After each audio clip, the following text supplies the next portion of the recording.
All of you, welcome to social class again. In the last day, we discussed the second chapter from history, a world in the 20th century. We have finished the First World War and its consequences. Today, we want to start with a short question.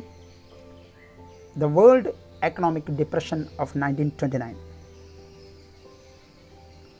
ലോക സാമ്പത്തിക മാന്ദ്യം. Okay, after the First World War, most of the nations faced economic crisis, except one nation, that is America. ലോകത്തെ എല്ലാവരെയും ബാധിച്ചു world war, both victors and losers. പക്ഷെ അമേരിക്കയെ മാത്രം ബാധിച്ചില്ല. Because their is no single war fought in American soil. അമേരിക്കയിൽ യുദ്ധം നടന്നിട്ടില്ലായിരുന്നു. So production increased in America. America economically flourished.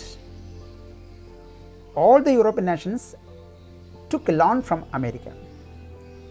They depend on America for day-to-day products. But America faced an economic crisis in 1929. Later spread everywhere in the world. This is World Economic Depression. This depression starts on 24th October 1929 on Thursday. On that day, American share market collapsed. American stock exchange collapsed. People lost their wealth and prosperity. ഒറ്റ ദിവസം കൊണ്ട് അമേരിക്കയുടെ മൊത്തം സമ്പാദ്യം നഷ്ടമായി. Okay, that Thursday was termed as Black Thursday. ഒരൊറ്റ ദിവസം കൊണ്ട് സ്റ്റോക്ക് എക്സ്ചേഞ്ച് മൊത്തം തകരുകയാണ്. അമേരിക്കൻ സമ്പാദ്യം മൊത്തം പോയി. ആ ദിവസമാണ് black Thursday, 24th October 1929. Okay, what is the impact of World Economic Depression? The people became pauper. ഇവരല്ലേ പാപ്പറായി പോവാം. Okay, people lost the purchasing capacity. They could not purchase the day-to-day items. Products are heaped in the factories unsold. Okay, products ഒന്നും വിൽക്കാൻ പറ്റുന്നില്ല, കാരണം ജനങ്ങളതിൽ വാങ്ങാൻ പൈസ ഇല്ല. Unemployment, poverty increased everywhere. Unemployment, poverty, inflation increased everywhere. Okay, European nations failed to repay the loan to America.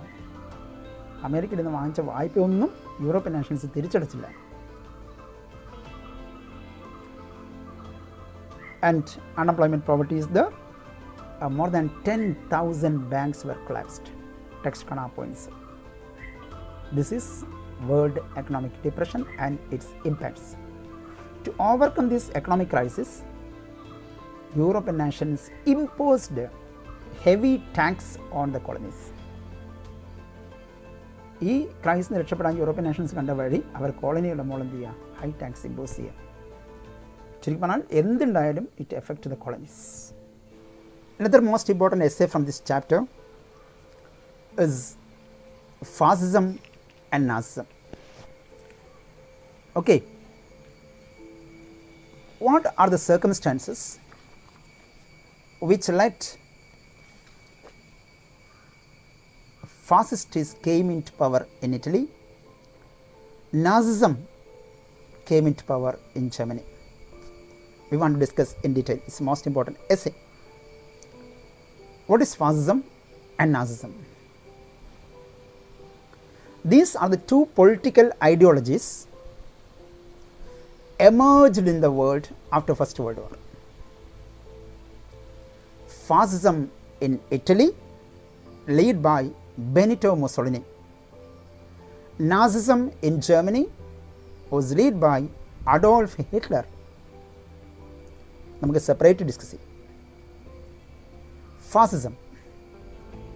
Fascism is a word which originates from Latin word fasces, which means a bundle of rods, bundle of sticks. that was considered as a symbol of unity. Okay. After the First World War, most of the countries faced economic crisis. We have already discussed that point. Italy and Germany also faced such kind of crisis. Unemployment, poverty, increasing of tax, inflation spread everywhere. Okay, അത് ഇറ്റലിയെയും ബാധിച്ചു. Italy അന്ന് ഭരിക്കുന്നത് Victor Emmanuel second എന്ന് പറയുന്ന king ആണ്. Okay, he could not solve the problems faced by the people. So the people lost their trust in their government. ജനങ്ങളുടെ പ്രശ്നങ്ങൾ പരിഹരിക്കാൻ നിലവിലുള്ള രാജാവിന് കഴിയുന്നില്ല. അതോടെ അവിടെ ഭരിക്കുന്ന രാജാവിലുള്ള വിശ്വാസം ജനങ്ങൾക്ക് നഷ്ടമായി. അങ്ങനെയാണല്ലോ.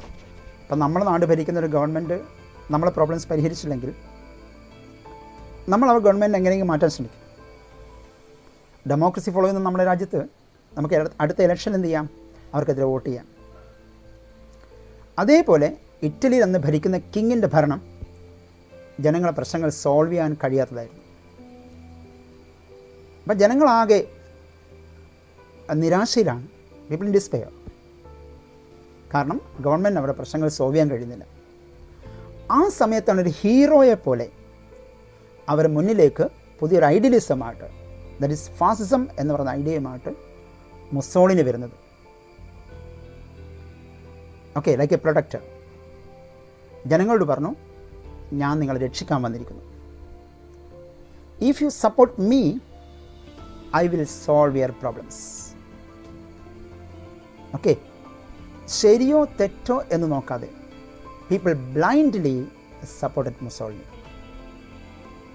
Because they lost their trust in their present government. വന്നയാൾ ശരിയാണോ തെറ്റാണോ ഒന്നും നോക്കിയില്ല, ജനങ്ങൾ ബ്ലൈൻഡായിട്ട് ആളെ സപ്പോർട്ട് ചെയ്തു. What are the circumstances which helped Mussolini came into power? 3 points is there in your textbook. Listen carefully. ഒന്ന് ഞാൻ ഓൾറെഡി പറഞ്ഞു കഴിഞ്ഞു, the post war situation of Italy. Unemployment, poverty, inflation, increase heavy taxes, അതൊക്കെ ഉള്ളതുകൊണ്ട് ജനങ്ങൾക്ക് നിലവിലുള്ള ഭരണം മാറിയാൽ മതി എന്നുള്ള ചിന്ത വന്ന സമയത്താണ് മുസോളിനി വരുന്നത്. ഒരു സാഹചര്യം മൂപ്പർക്ക് അനുകൂലമായത് അതാണ്. Okay, second point, even though Italy was on the winning side, Italy got nothing when the victors shared the property they got from the First World War. അപ്പം നിങ്ങൾ ചോദിച്ചേക്കാം, though Italy was on the winning side എന്ന text പറയുമ്പോൾ Italy ജയിച്ചവരുടെ കൂടെയാണെന്ന സംശയം നിങ്ങളെ മനസ്സിലേക്ക് വരാം. കാരണം triple alliance Germany, Italy, Austria, Hungary ഒന്നിച്ചായിരുന്നു. അതിന് മറുപക്ഷതാണ് ഇംഗ്ലണ്ട്, ഫ്രാൻസ്, റഷ്യ. യുദ്ധം ജയിക്കുന്ന ഇംഗ്ലണ്ട്, ഫ്രാൻസ്, റഷ്യയാണ്. സോട്ട് എങ്ങനെയാണ് ടെക്സ്റ്റിൽ even though Italy was on the winning side എന്ന് കൊടുക്കാൻ കാരണം? അതിൻ്റെ കാരണം ടെക്സ്റ്റ് പറയുന്നില്ലെങ്കിൽ ഞാൻ പറയുന്നത് കേൾക്കുക. യുദ്ധം തീരാൻ സമയത്ത് ഇറ്റലി നേരെ മറുകണ്ഠം ചാടുന്നുണ്ട്, അപ്പുറത്തെ അലയൻസിലേക്ക് പോകുന്നുണ്ട്. അപ്പം യുദ്ധം തീരുന്ന സമയത്ത് ഇറ്റലി ജയിച്ചവർക്കൊപ്പമായിരുന്നു. പക്ഷെ ജയിച്ച രാജ്യങ്ങൾ മീറ്റിംഗ് കൂടുമ്പോഴും മറ്റു കാര്യങ്ങൾ ഡിസ്കസ് ചെയ്യാനുള്ള മീറ്റിംഗ് കൂടുമ്പോൾ ഇറ്റലിയെ ക്ഷണിച്ചില്ല. യുദ്ധത്തിന് കിട്ടിയ വസ്തുക്കൾ ഷെയർ ചെയ്യുമ്പോൾ ഒന്നും കൊടുത്തില്ല ഇറ്റലിക്ക്. ഓക്കെ, ഇത് ഇറ്റലിയിലെ ജനങ്ങൾക്ക് ഭയങ്കര സങ്കടം ഉണ്ടാക്കി. കാരണം അവർ ജീവൻ കൊടുത്തിട്ട് യുദ്ധം ചെയ്തിട്ട് പോലും അവർക്ക് അർഹിക്കുന്നതൊന്നും കിട്ടിയില്ല എന്ന ചിന്ത ജനങ്ങൾക്കുണ്ടായിരുന്നു.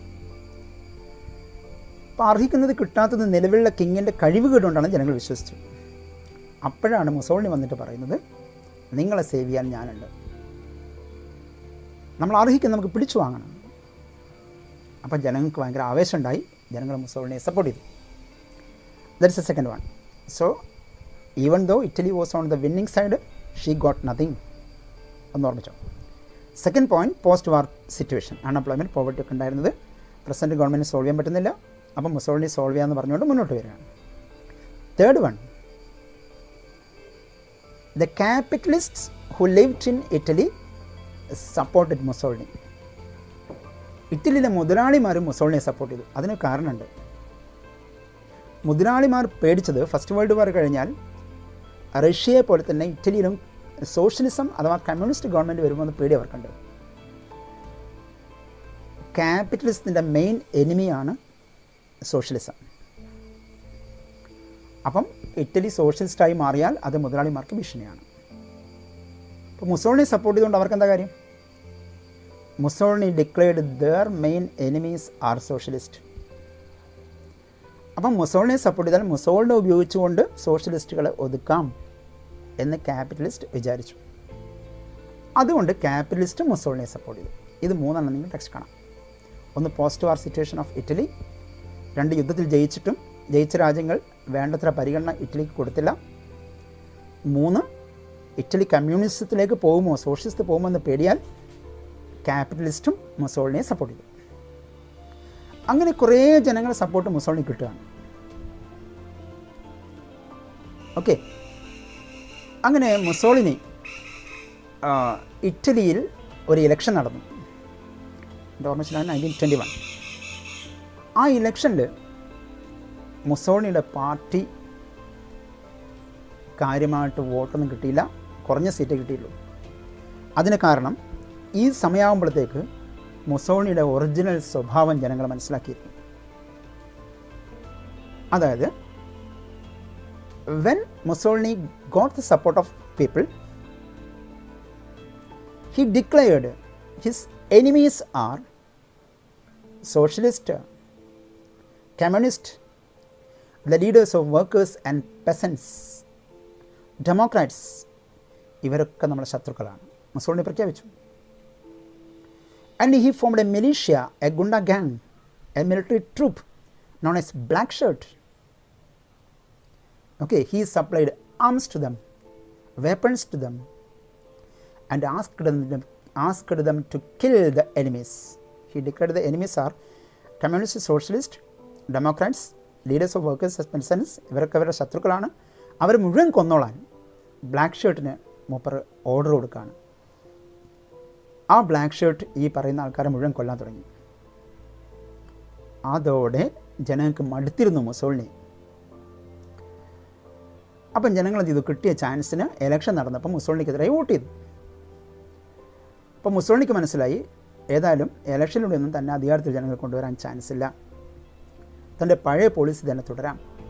മൈറ്റ് ഇസ് റൈറ്റ്, കയ്യൂക്ക് കൊണ്ട് കാര്യം നേടുക.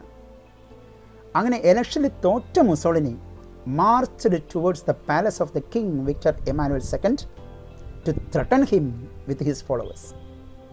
തൻ്റെ ഫോളോവേഴ്സിനെ കൂട്ടിയിട്ട് രാജാവിനെ പേടിപ്പിക്കാൻ വേണ്ടി രാജാവിൻ്റെ കൊട്ടാരത്തിലേക്ക് ഒരു മാർച്ച് നടത്തണം മുസോളിനി. ഇയാൾ വരുന്ന കണ്ടപ്പോൾ തന്നെ, മുസോളിനി കൂട്ടർ വരുന്ന കണ്ടപ്പോൾ തന്നെ രാജാവിന് ബേജാറായി. ഉടനെ രാജാവ് എന്ത് ചെയ്തു? മുസോളിനിക്ക് വേണ്ടി സിംഹാസനം ഒഴിഞ്ഞു കൊടുക്കുകയാണ്. അങ്ങനെ ഇലക്ഷനിൽ തോറ്റ മുസോളിനി ഒരു വെടിയുണ്ട പോലും പൊട്ടിക്കാതെ Mussolini became the ruler of Italy. Okay, when he got the power, he banned all political parties except his own party, Fascist party. ബാക്കി എല്ലാ പാർട്ടിയും നിരോധിക്കുന്നു. And consolidated his power. He banned all political parties. Strict censorship is declared on media and press. പത്രമാധ്യമങ്ങൾക്കെതിരെ strict censorship. മുസോളിനിയോ മുസോളിനിയുടെ പാർട്ടിയോ ഒരു പത്രവും ഒരു ടി വിയിലും എതിരായ വാർത്തകൾ കൊടുക്കാൻ പാടില്ല. ഓക്കെ, അങ്ങനെ മീഡിയാസിനെയും പത്രമാധ്യമങ്ങളെയും ഒക്കെ കൺട്രോൾ ചെയ്ത് Mussolini became the dictator of Italy. He followed aggressive nationalism. നമ്മൾ പഠിച്ചിട്ടുണ്ട്. Okay, by using this aggressive nationalism, he captured many other places, many weak nations. That resulted in the outbreak of Second World War. അത് പിന്നീട് second world വാറിന് റീസണായി മാറിയിട്ടുണ്ട്. ഇത്രയും factors നമ്മൾ ഓർമ്മിച്ച് വെക്കുക മുസോളിനിയെ. Once more, Mussolini is the leader of Italy, is the leader of fascist party. Okay, what are the 3 circumstances which helped Mussolini came into power? നമ്മൾ പറഞ്ഞിട്ടുണ്ട് post war situation of Italy, Mussolini got the support of capitalist and she got nothing. after the First World War. മൂന്ന് നമ്മൾ പറഞ്ഞിട്ടുണ്ട്. അദ്ദേഹത്തിൻ്റെ military ഗ്രൂപ്പിൻ്റെ പേര് black shirt.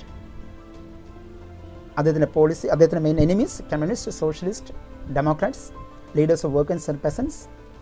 അവർക്ക് കൊല്ലുക എന്നുള്ളതായിരുന്നു അയാളുടെ മെയിൻ പോളിസി. അതായത് ഓപ്പണൻസിന് മുഴുവൻ എതിർക്കുക, കൊല്ലുന്നൊടുക്കുക. പിന്നെ അധികാരത്തിൽ വന്നപ്പോൾ എല്ലാ പാർട്ടികളെയും നിരോധിച്ചു.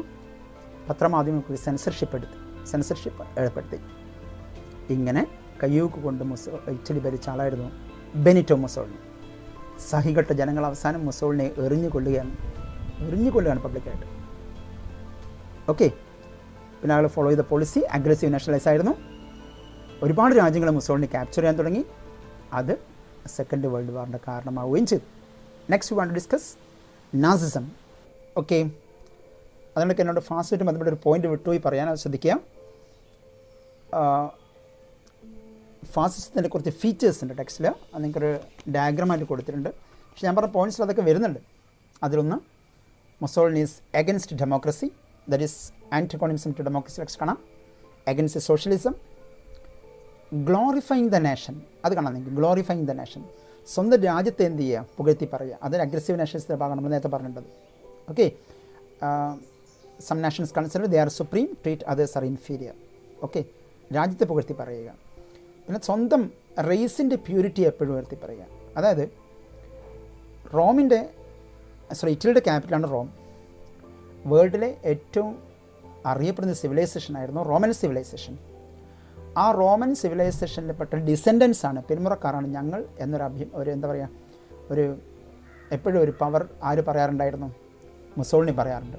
അതുകൊണ്ട് മൂപ്പർ എപ്പോഴും ശ്രമിച്ചിരുന്നത് പഴയ ആ ആൻഷ്യൻ റോമൻ സിവിലൈസേഷൻ്റെ ഗ്ലോറിയിലേക്ക് ഇറ്റലി എത്തിക്കുക. ഇതായിരുന്നു മൂപ്പരുടെ ഏറ്റവും വലിയ ആഗ്രഹം. ഓക്കെ. അതാണ് അഡോറിങ് ദ പ്യൂരിറ്റി ഓഫ് റേസ്. അതേപോലെ തന്നെ ജസ്റ്റിഫൈങ് ദ വാർ, ഏത് യുദ്ധത്തെയും ന്യായീകരിക്കുക. അതൊക്കെ നമുക്ക് അഗ്രസീവ് നാഷണലിസം പറയാൻ നിങ്ങൾ പറയുന്നുണ്ട്. Justifying the war. അതുപോലെ അഗ്രസീവ് നാഷണലിസം ഫോളോ ചെയ്തു. ഡിഫൈങ് പാസ്റ്റ് ഞാൻ പറഞ്ഞു, പഴയതിനെ പെരുമയെ പുകഴ്ത്തി പറയുക, നമ്മുടെ രാജ്യത്തിൻ്റെ പഴയ പെരുമയൊക്കെ പുകഴ്ത്തി പറയുക. പിന്നെ try to spread his ideologies by using art, literature, media, education. Okay. കുട്ടികളെ പഠിപ്പിക്കുന്ന പുസ്തകങ്ങളിൽ പോലും ഇയാളുടെ പാർട്ടിയുടെ ആശയങ്ങൾ എഴുതി വെച്ചു. പത്രമാധ്യമങ്ങളിലൊക്കെ ഇയാൾ ആശയങ്ങൾ മാത്രം കുത്തിവെച്ചു.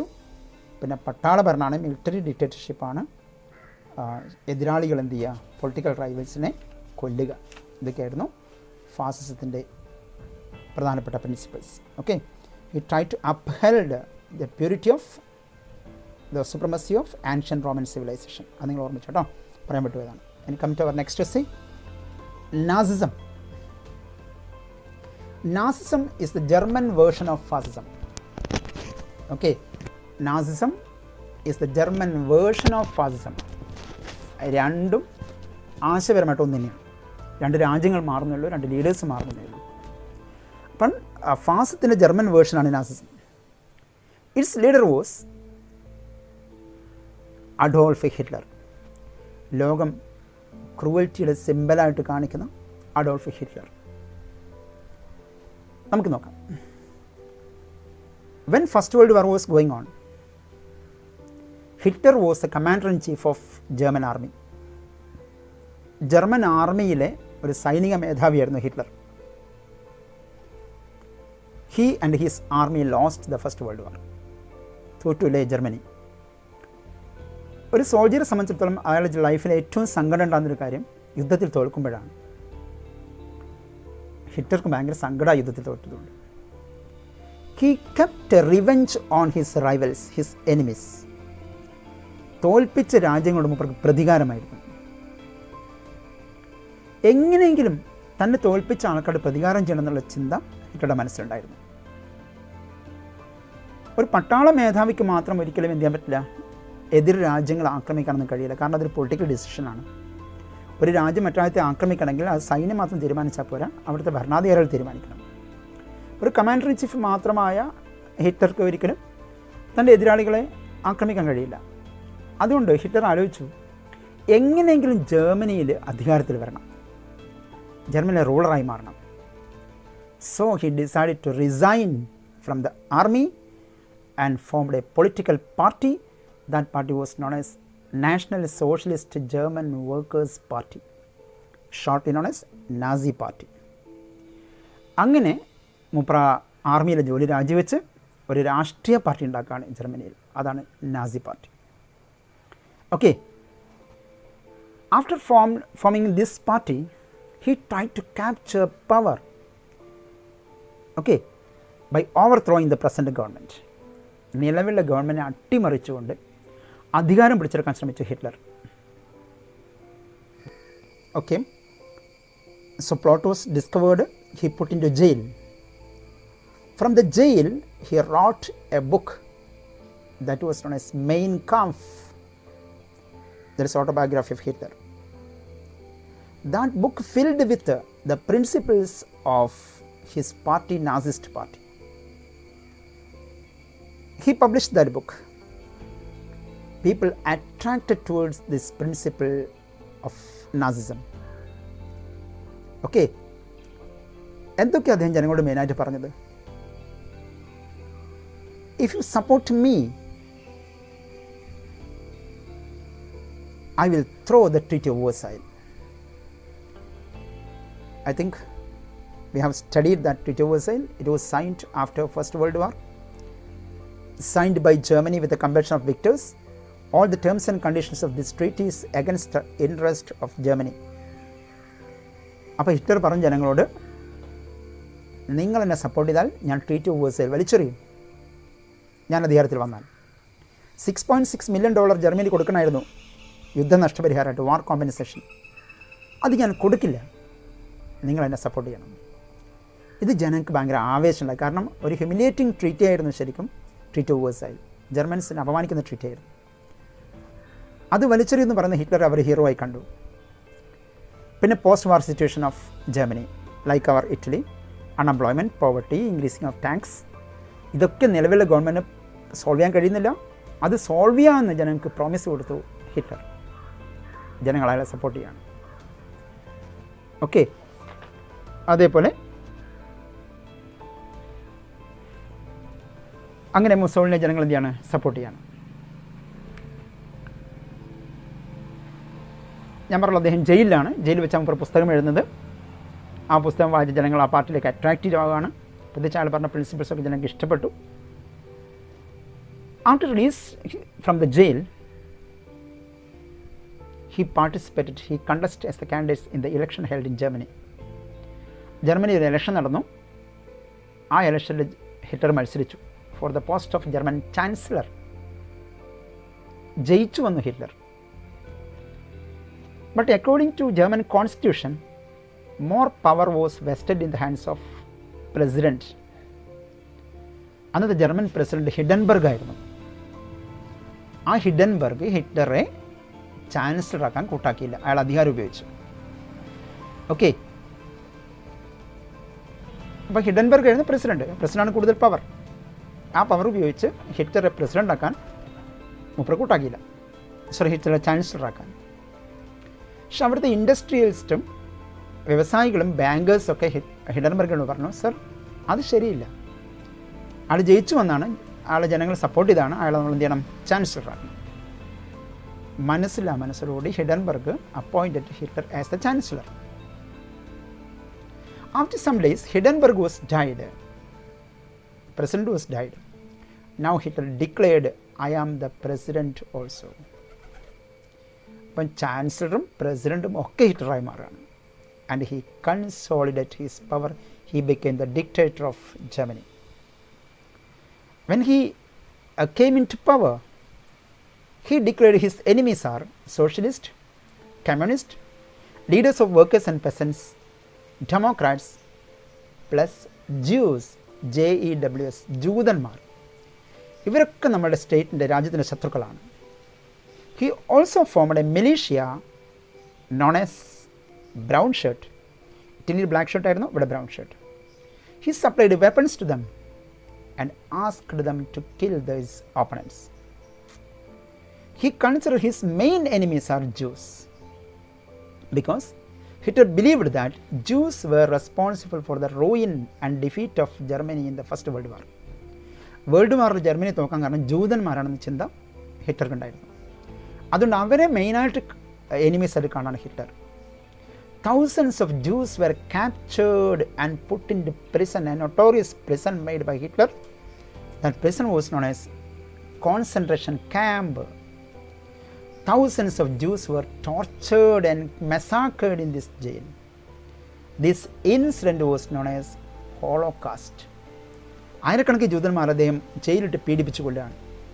അതിനെ വിളിക്കുന്ന, ആ കൂട്ടക്കൊലക്ക് വിളിക്കുന്ന പേരാണ് Holocaust. And he also formed A secret police system, Gestapo. അദ്ദേഹത്തിന് ഒരു സ്പൈസ് ഉണ്ടായിരുന്നു, ചാരന്മാരുടെ ഒരു പോലീസ് സിസ്റ്റം ഉണ്ടായിരുന്നു, അതിന് ഗെസ്റ്റപ്പോ എന്നായിരുന്നു പേര്.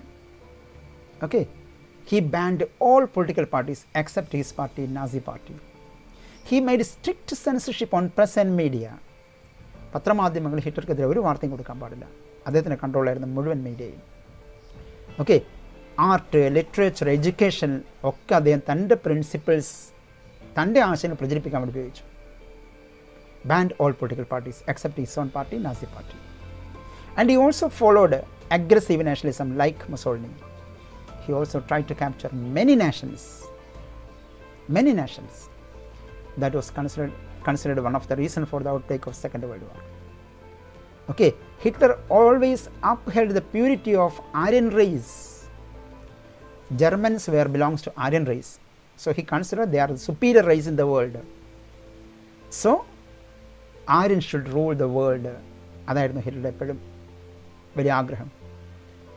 ഇങ്ങനെ പത്രമാധ്യമങ്ങളെ കൺട്രോളിൽ വരുത്തി ബാക്കി എല്ലാ പാർട്ടിയും ബാൻ ചെയ്ത് കയ്യൂക്കുകൊണ്ട് ജർമ്മനി ഭരിച്ച റൂളറായിരുന്നു Hitler. Okay. But at last അദ്ദേഹത്തിൻ്റെ ശത്രുക്കൾ ജർമ്മനി വളഞ്ഞപ്പോൾ, റഷ്യൻ സൈന്യം ജർമ്മനി വളഞ്ഞപ്പോൾ, ഹീ കമ്മിറ്റ് സൂയിസൈഡ്. അയാൾ ആത്മഹത്യ ചെയ്യാണ് with his wife Eva Braun. Okay. ഒരു ദിവസം മാത്രമാണ് അവർ ഹസ്ബൻഡ് ആൻഡ് വൈഫായി ജീവിച്ചത്. അവർ കല്യാണം കഴിഞ്ഞതിൻ്റെ പിറ്റേന്ന് തന്നെ റഷ്യൻ ആർമി ജർമ്മനി വളയുന്നുണ്ട്. അതോടെ he commit suicide. Okay. This was Nazism. If you have any doubt, contact through that number 9496404080. Okay. Thank you.